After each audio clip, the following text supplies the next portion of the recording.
The stars above Veshtaler shined quietly, as they always had, but the peace in the sky was not real. The Tyrans who lived on this planet had watched those stars for many years. They were afraid of one place more than any other. That place was Earth. Earth was not like other worlds. It was wild, full of storms, fires, wars, and strange life. Many alien races had come to watch Earth from far away. They saw humans build cities, fight each other, and survive things that would kill others. They called Earth a death world. And the humans, they called them Deathworlders. The Tyrans were not weak. They had strong ships and high technology. They had peace for many years. But the humans were different. They grew fast. They changed fast. And they were hard to understand. In the sky above Veshtaler, a large station floated. Inside, Tyran watchers sat at their screens, always looking at Earth. One day a signal came through. It was not long, just 2 words: "We're coming." The room went silent. No one moved. No one spoke. The leader of the Watchers, a calm and older Tyran named Seller, stood up slowly. He looked at the screen and read the message again. He turned to his team and gave the order to send the message to the High Council. Fear moved quickly through the Tyran government. Meetings were held all day and night. Some wanted to hide, some wanted to run, others said to attack first. On the ground, the people of Veshtaler were told nothing. They walked under the bright sky, not knowing what the leaders feared. But in the halls of power, the worry grew stronger. A team of Tyran scientists tried to understand the signal. They checked where it came from. It was not from the Earth they knew. It came from deep space, closer than it should have been. The council called their top generals. They sent ships to the edge of their space. They set traps and sensors. They waited for war, but nothing came. For weeks, space was silent. Then, one day a ship appeared. It was not big. It had no flags, no weapons showing. It moved slow. The Tyran fleet locked onto it, ready to fire, but the ship did not attack. A small group left the human ship. 4 figures walked into the open wearing dark suits. Their faces were calm. One man stepped forward and spoke. His name was Ethan. Beside him were Maya, Jack, and Claire. He said, "We came to talk." The Tyrans did not understand. They had expected fire, bombs, death, not words, not calm faces. Humans were taken to a room in the nearest station. Guards stood everywhere. The Tyran leader Seller came to speak to them. Ethan looked him in the eyes and said, "We know you watched us. We know you fear us, but we are not here to fight." Seller asked, "Then why come? Why now?" Maya answered, "Because we are ready to speak, and we are ready to listen." Seller stared at them. Behind their calm voices, he felt something else, something cold, something careful, but he nodded. The humans were given a place to stay. Cameras watched them every hour. Tyran leaders whispered to each other in worry. On Veshtaler, the people still did not know. But in the quiet rooms above, the Watchers saw what had come from the shadows, and they wondered what would come next. And far away, in the dark parts of the galaxy, others listened to the same message. "We're coming." But only the Tyrans had met them face to face. And they knew now the Deathworlders had truly emerged from the shadows. The ship that brought the humans stayed quiet in orbit. No other ships followed. The Tyran fleet kept their weapons ready, but nothing happened. No threats, no demands, only silence. Inside the Tyran station, the humans stayed in a small room. They did not ask for anything. They did not complain. They only watched and waited. Ethan spoke calmly when questioned. Maya and Claire spent their time studying Tyran books and maps. Jack looked out the window at the stars, saying little. The Tyran Council watched them through cameras. They saw the humans act polite and respectful. But something felt wrong. It looked too calm, too sure of everything. A young Tyran named Liron worked in the science division. He'd read many reports about humans. He did not trust them. He saw the way they moved, always with purpose, like they were soldiers, not just messengers. He brought his thoughts to Seller. They are not here to talk. They are here to see how strong we are. They are testing us. Seller listened but did not agree or disagree. He said, "We will watch. We'll learn." One day, the humans asked to visit Veshtaler. They said they wanted to learn about Tyran life. After much debate, the council allowed it. 2 guards followed each human at all times. On the surface, the humans walked through the bright cities. They watched the people. They saw the clean buildings, the peaceful parks, and the art on the walls. They smiled, but they said little. Maya spoke to a Tyran artist. She asked many questions about colors and meaning. The artist answered, but felt nervous. Maya's eyes were too sharp, too focused. Jack walked through a market. He looked at the food, the tools, the clothes. A merchant tried to sell him something. Jack gave a polite smile but did not stop. The merchant said later that Jack's eyes had no warmth. Ethan and Claire met with Tyran teachers. They talked about history and science. The teachers were impressed by the humans' knowledge, but something about Ethan made them uneasy. He never broke eye contact, never looked tired or confused. After the visit, the humans returned to the station. They thanked the council for the chance to learn. He said they respected the Tyran way of life. But inside the council room, many leaders felt heavy with worry. They began to ask each other, what do these humans truly want? Liren went deeper into his research. He looked at other species who had met humans before. Some had traded with them, others had gone missing. There were stories of pirate ships vanishing near human space. Rebel colonies wiped clean with no warning. These stories were not proven, but Liren felt they were real. He showed his findings to the security head. They are not explorers, they are scouts. They are the first wave, more will come. The security head was not sure, but they show no harm. They help, they ask, they listen, Liren said. That is what makes them so dangerous. They do not need to fight to win. They study us, they learn our ways. They use our peace as a shield. The security head sent a quiet message to the council. Extra guards were placed around the humans. Hidden watchers followed their every move. Still, the humans acted the same. Quiet, calm, respectful. To calm. At night, Maya looked up at the stars. She whispered to Ethan, "They still fear us." Ethan nodded. They should. Far away from Veshtaler, deep in space, other human ships waited, dark, quiet, and cold. They had not moved, had not sent a signal. They only waited. But they were ready. On Veshtaler, the days passed slowly. The humans still stayed in the Tyran station. They spoke politely, they answered questions, they gave no threats. But the feeling of fear kept growing. In the halls of the Tyran Council, more voices rose. Some leaders said the humans were true friends. Others said they were hiding their real faces. Council could not agree. Liren kept his work quiet. He found more signs. Ships that had crossed into human space and never came back. Colonies near human borders that had gone silent. No one had proof, but too many things had vanished. He showed a map to Seller. Red marks circled where contact had been lost. These are not accidents, Liren said. They are cleaning the borders. They remove danger before danger grows. Seller looked at the map for a long time. They speak of peace. Liren replied, peace, yes, but on their terms. While the council argued, the humans asked for more visits. This time they wanted to see how the Tyran military worked. They said they wished to learn about defense systems to help build trust. The council allowed a short tour. Humans were taken to a training center. They watched drills and asked questions. They did not take notes. But every small detail, every command, every move was stored in their minds. Jack stood near a group of young Tyran guards.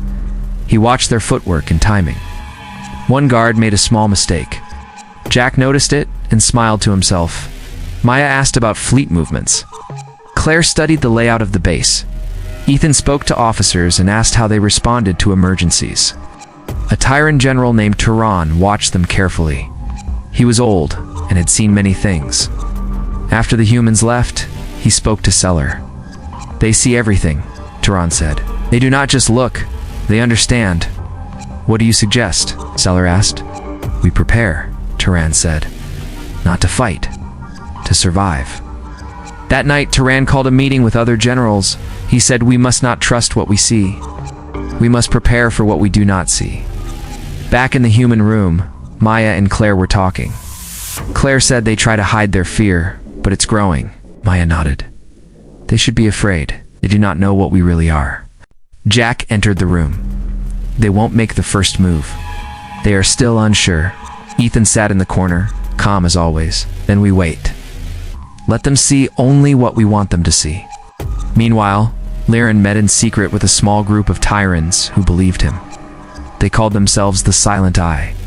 They wanted to know the truth about the humans. "We must find proof," one of them said, "or the council will never believe." Laren agreed. They began to search hidden files, old reports, and space logs. They found pieces. Nothing clear, but the picture was forming. In one report, a mining ship near human space sent a distress call, then silence. A drone later found the ship empty. No signs of struggle, no damage. "Just gone," Laren said. "This is their way. No noise, it's just gone." The Silent Eye planned to send a secret message to allies in other systems. They wanted to gather more stories, more lost ships, more signs. On the Tyrant news screens, people still saw peace. They saw human smiles and handshakes. But under the calm faces, the fear was deep. And far out in the dark, the quiet human ships waited. No signals, no lights. Waiting for the time when shadows would move again. The Tyrants had opened the door. Now they had to wonder what had truly walked in. The Tyrants thought they still had control. They believed their watchers and guards would keep them safe. But fear makes some take risks. Fear makes others act first. A group of Tyrant rebels did not trust the council. They did not wait for proof. They believed the humans were a threat that had to be removed, made a secret plan to attack the humans. One night, the lights in the station dimmed. Systems flickered for a moment. It seemed like a small problem. But it was not a mistake. It was the rebels. For rebels moved through the hallways, silent and fast. They wore black and carried small weapons that could stun or kill. They knew where the humans stayed. They knew the guard's schedule. Someone had given them the details. They reached the door. One held a device that broke the lock. The door slid open without sound. Inside, the humans were not asleep. They were sitting in silence, watching the stars. Ethan looked at the rebels. He did not stand. He only asked, "Is this how you greet your guests?" The rebels raised their weapons. Maya moved first. No sound, no warning. In 2 steps, she reached the first rebel and struck his hand. His weapon dropped. She spun and hit his neck. He fell. Jack rolled forward, grabbed a second rebel's leg and pulled. The rebel hit the ground hard. Claire used a chair to block a stun blast, then ran straight into the last 2. One was knocked back. The other dropped his weapon in shock. Within seconds, it was over. All 4 rebels were on the floor, alive, but not moving. No blood, no mess. No death. The humans stood over them. Their eyes were cold. Alarms rang through the station. Guards rushed in, confused and shouting. They saw the humans standing calmly and the rebels lying still. Ethan said, "You may want to ask them why they came. We will wait." Seller arrived quickly. His face showed fear and shame. Gave the order to take the rebels away. He thanked the humans for not killing them. Ethan nodded but said nothing more. That night, a report was sent to the council. It included security footage. It showed everything. The speed, the precision, the control. No weapons, just hands, timing, and skill. The council watched the video in silence. When it ended, no one spoke for a long time. Seller stood and said, "They are not soldiers. They are something more. They do not need guns. They are weapons." Council member asked, "Are they here to destroy us?" Seller said, "No. If they wanted to, we would already be gone." The station, the humans were calm as always. Claire cleaned the table. Jack wrote something on a screen. Maya walked in circles thinking. Ethan stood at the window, spoke softly. "Now they know." Maya answered, "They needed to. Now they will choose." Jack said, "They will fear us more." Ethan replied, "Fear is not the worst thing. Confusion is worse. They were confused, now they are not." On Veshtaler, the news said there had been a small security issue. Nothing more. The people were calm. They still did not know. But in the council rooms, everything had changed. The leaders knew the truth now. The humans had power that went beyond ships and guns. They had control over themselves, over fear, over others. Some wanted to send them away. Others said it was too late. A few said it was better to keep them close. Lyron stood in front of the council and said, "You cannot treat them like others. They are not like us. Not better, not worse. Just different and very dangerous." Seller agreed. "But they are not our enemy. Not yet." The council voted. They chose to speak with the humans again, to ask what they truly wanted. Ethan met them in the high chamber. His voice was calm. "We want peace. But we do not forget. For years your people watched us, feared us, judged us. We grew while you waited. Now we have come to speak, to offer something new." Seller asked, "What are you offering?" Ethan looked at each of them. Protection, order, a future where no voice is silenced by fear. The tyrants had no answer. Not yet, but they knew one thing. The humans had come from the shadows. They were not going back. The Tyrant Council did not sleep that night. They spoke in long meetings, voices low and faces tense. Some wanted the humans gone. Others said it was too late. Some believed they could become allies, but all of them agreed on one thing. The humans were not like anyone they had ever met. On the station, the humans waited. They gave no new message. They asked for nothing. They only watched. And the Tyrants knew they were being judged too. Claire looked out at the planet below. They are still thinking. Jack sat at a table. They want to trust us, but fear pulls them back. Maya paced the room. We showed them just enough. I understand now. Ethan stood near the door. They will decide soon, and we will answer. Finally, the council sent word. They asked for a new meeting. One with full truth. One with no more shadows. The humans entered the high chamber again. This time there were no guards inside. Only leaders. Only voices that mattered. Seller spoke first. "We watched you. We feared you. And now we see you. Truly see you. We do not understand all that you are, but we wish to try." Ethan nodded. "Then we will speak honestly." He told them about Earth, about its long past of war and struggle, about how it had nearly destroyed itself many times. But he also spoke of how humans had come together, not with one mind, but with one goal. Survival. "We did not rise because we were better," Ethan said. "We rose because we had no choice. Our world forced us to be strong, to think fast, to act faster. We learned from pain," Maya added, "and we learned that power means little if it is used to crush others. We want to build something new, but we remember what the galaxy once thought of us. Remember who feared us." Claire said, "So we came not to conquer, but to offer something different. Not peace through weakness. Peace through strength." Seller asked, "And if we say no, if we choose not to follow?" Ethan said, "Then we leave. We will not force, we will not threaten. We will watch. From far away. But know this. Others are watching too. And they are not like us.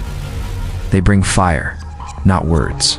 There was silence in the room. The Tyrant Council looked at each other. The choice was theirs. After many hours, they gave their answer. The Tyrants agreed to join with the humans. Not as rulers and followers, but as partners. One voice from Earth, one voice from Vesh-Talar, and others from friendly worlds. They called it the Pact of Strength. Its goal was simple. Protect the weak, stop the cruel, and never let fear rule again. On the day the pact was signed, human ships came into view. Not warships, not dark scouts, but carriers with tools, supplies, teachers, and builders. The people of Vesh-Talar saw humans walk in their cities, not with weapons, but with open hands. They fixed broken things. They cleaned old places. They shared stories. Children ran through the streets, laughing with human workers. Old tyrants sat with human doctors who asked nothing in return. Trust began to grow. Laren watched all of this. He still kept his notes. He still remembered the first message. We're coming.